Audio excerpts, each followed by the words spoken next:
दिल्ली में रह रहे बांग्लादेशी घुसपैठियों पर शिकंजा लगातार कसता जा रहा है। पुलिस फुल एक्शन मोड में है, कोना कोना छाना जा रहा है।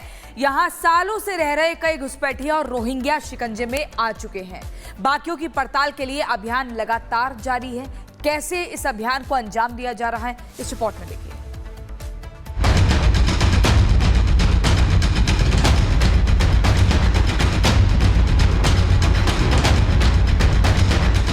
दोनों ही तस्वीरें दिल्ली से घुसपैठियों को खदेड़ने के लिए चलाए जा रहे अभियान की हैं। दिल्ली में नई सरकार आने के बाद से एक्शन फुल ऑन मोड में हो रहा है। कोशिश जल्द से जल्द उन लोगों को सीमा पार भेजने की है जो न सिर्फ हमारी और आपकी जमीन पर कब्जा जमाए बैठे हैं बल्कि रोटी तक खा रहे हैं। दिल्ली पुलिस घुसपैठियों और रोहिंग्याओं के खिलाफ जीरो टॉलरेंस की नीति के तहत कार्रवाई कर रही है।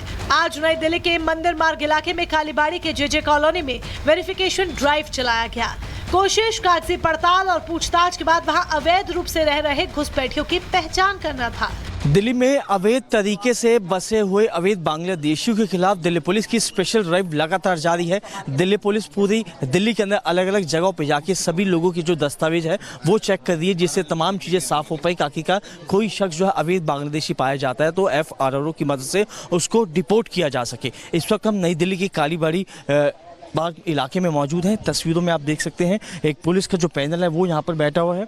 बाकायदा सभी जो लोग जिनको पुलिस अंदर जेजे कॉलोनी से बुलाकर यहाँ पे बुला रही है, सभी के जो दस्तावेज है वो यहाँ पर चेक किए जा रहे हैं। इससे पहले कल भी दिल्ली पुलिस कुछ इसी तरह से एक्शन में थी। पुलिस ने संगम विहार इलाके में ऑपरेशन घुसपैठिए चलाया।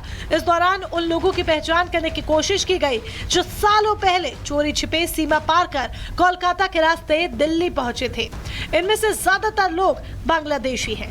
दरअसल दिल्ली में नई सरकार बनने के बाद 28 फरवरी को रेखा सरकार की गृह मंत्री अमित शाह के साथ बैठक हुई। बैठक में शाह ने सख्त और सीधा निर्देश दिया कि घुसपैठिए राजधानी से जल्द बाहर हो। Bureau report, Republic Bharat.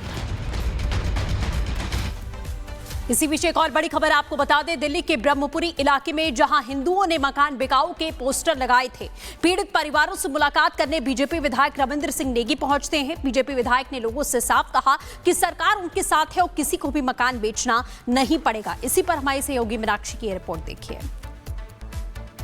Ravindra Singh Negi ने ब्रह्मपुरी की गली नंबर 12 में आकर के लोगों से बात की है और उन्हें आश्वासन दिया है कि जो ये पोस्टर घरों पे के बाहर लगाए गए हैं ये मकान बिकाऊ हैं। कुछ घरों के पोस्टर उन्होंने उतारे और उनका कहना है कि ये पोस्टर आप भी उतार दीजिए, ऐसी कोई स्थिति नहीं बनेगी और ना ही यहाँ पर किसी को डर के रहने की जरूरत है। कुछ महिलाएं हमारे साथ उनसे हम बात करते हैं। विधायक आए हुए थे रविंद्र सिंह नेगी, क्या कह के गए वो आप लोगों से? भाई यही कह के गए, ये पोस्टर हटा दो ये और ये तुम्हारे 100% ये काम हो जाएगा, ये बोल के गए हैं। और फिर वही जाने उनका जो उनके भरोसा है या नहीं है आप लोग? नहीं, भरोसा तो है। जब इतनी बड़ी बात कह गए तो भरोसा तो है, कुछ तो करेंगे ही। जब आए हैं तो यहाँ पे थोड़ा संबल मिला आज? हाँ, कुछ तसल्ली मिली है थोड़ी सी। हाँ जी। क्या सुना आपने, क्या कह के गए वो आसमान दे के गए हैं कि ये काम नहीं होगा और तुम यहाँ से जाओ मत ना, ये पोस्टर हटा दो। पर उन्होंने पोस्टर फाड़े हैं तो भाई मुझे दुख भी है कि पोस्टर क्यों फाड़े हमारे। जब तक हमारा जो हम चाह रहे हैं, हम अपनी जान हथेली पे रख के तो महिला बाहर आ रही है। कौन सी महिला बाहर निकल रही है, कौन सी महिला बोल रही है? कोई नहीं निकल रही है। हम बोल तो रहे हैं और हमें अपनी जान का भी खतरा है। यहाँ पर दिन दहाड़े जब लड़कियाँ छेड़ी जाती है तब कौन आ जाता है? कोई नहीं आता है। आप पोस्टर हट गए हैं तो पर हम पोस्टर देखो, मैं तो अपने घर का दोबारा लगाऊंगी पोस्टर, क्योंकि जब तक मस्जिद का निर्माण जो हम चाह रहे हैं कि हाँ भाई ये रुक जाए, क्योंकि मस्जिद की जगह तुम घर बनाओ, हमें घर से रहने में कोई ऑब्जेक्शन नहीं है तुम्हारे। ऑलरेडी मस्जिद 13 नंबर में हैगी तो तुम्हें 12 नंबर में लाने की क्या जरूरत पड़ गई मस्जिद को?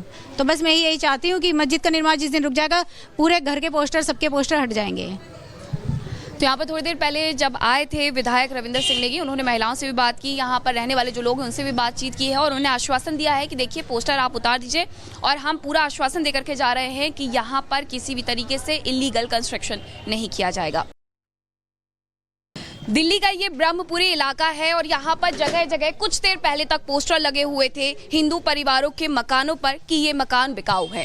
लेकिन यहाँ पर पहुंचे हुए हैं पटवर्गंज के विधायक रविंद्र सिंह नेगी, जिन्होंने ये पोस्टर हटाए हैं। आपने खुद आकर के यहाँ पर ये पोस्टर हटाए हैं, इन पोस्टर्स को आपने हटा दिया, लेकिन लोगों के मन में जो डर बैठा है उसे कैसे हटाएंगे? नहीं, बिल्कुल उसी के लिए आया हूँ मैं, आज इनको आश्वासन देने आए हैं, क्योंकि कहीं ना कहीं सब हमारे हिंदू भाई हैं और हमारे सनातनी लोग हैं, और सनातनी लोगों में जब भी कोई ऐसी दिक्कत होती है तो हमारा फर्ज है कि हमें वहाँ पहुँचे।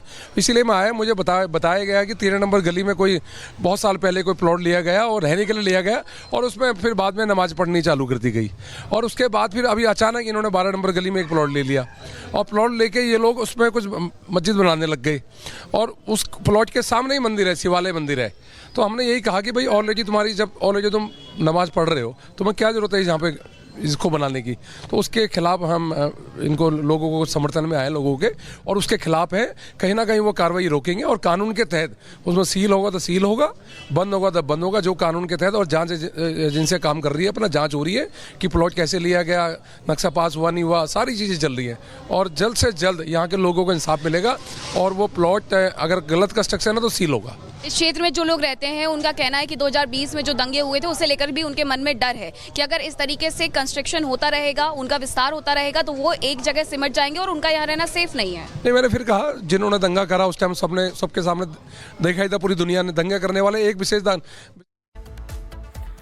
और छत्तीसगढ़ के बीजापुर से अब आपको अगली स्टोरी बता रहे हैं, जहां पर नक्सली स्मारक पर बुलडोजर चला है। तस्वीरें सामने आई हैं, सुरक्षा बलों ने नक्सली स्मारक को ध्वस्त किया है। बीजापुर में नक्सलियों के स्मारक को गिराया गया है। तस्वीरें इस वक्त हम आपको दिखा रहे हैं। नक्सलियों के गढ़ में घुसकर सुरक्षा बलों ने इस कार्रवाई को अंजाम दिया। पुजारी कांकेर इलाके में पिछले दिनों सुरक्षा बलों ने 12 हार्डकोर नक्सलियों को ढेर किया था, जिसके बाद अब उनके इस स्मारक को ध्वस्त किया गया है। हालांकि बहुत कोशिशें सरकार की रही हैं कि नक्सलियों को मुख्य धारा में जोड़ा जा पाए, कई बार उनको कहा भी गया, लेकिन अब उनके गढ़ में घुसकर इस कार्रवाई को अंजाम देना एक बहुत बड़ा संकेत है कि आखिर या तो नक्सली सरेंडर कर दें और या फिर संभल जाए। तो ये तस्वीर इस वक्त हम आपको दिखा रहे हैं। जो सुरक्षा बल हैं वो पहुंचते हैं, और जो नक्सलियों ने ये स्मारक बनाया था इसको बुलडोजर से ध्वस्त कर दिया जाता है। और ये बताया जा रहा है कि पिछले दिनों 12 हार्डकोर नक्सलियों को ढेर भी किया गया था। लगातार ये जो जितने भी बीजापुर हो या फिर कांकेर हो, ये सारे वो इलाके हैं जो संवेदनशील माने जाते हैं नक्सली गतिविधियों के लिहाज से। बहुत ज़्यादा नक्सली मूवमेंट देखने को यहाँ मिलता है। कई बार हमने देखा कि कैसे यहाँ पर नक्सली रेकी करके अगर कोई काफिला गुजरने वाला होता है पुलिस का, तो फिर वहाँ पर कैसे लैंडमाइन बिछा देते हैं। आईडी और ब्लास्ट भी कई बार इसी इलाकों में देखने को मिले हैं। और अब अगली खबर आपको बताते हैं, उत्तर प्रदेश में शहरों को उनकी प्राचीन पहचान दिलाने की मांग लगातार बढ़ती जा रही है। मुजफ्फरनगर के बाद अब मेरठ को भी नई सनातनी पहचान दिलाने की मांग की गई है। आखिर ऐसी मांग क्यों की जा रही है, रिपोर्ट में देखिए। मुजफ्फरनगर, लक्ष्मी नगर, अग्रसेन नगर, यूपी में नाम बदलने वाले की मांग वाली लिस्ट में एक और नाम शामिल हो गया। वेस्ट यूपी के मुजफ्फरनगर के बाद अब मेरठ का भी नाम बदलने की मांग शुरू हो गई है। 2 दिन पहले यूपी विधान परिषद में बीजेपी विधायक ने मुजफ्फरनगर का नाम लक्ष्मी नगर करने की मांग की थी। इसके तुरंत बाद मुजफ्फरनगर से ही सटे मेरठ का नाम बदलकर अग्रसेन करने की आवाज सुनाई देने लगी।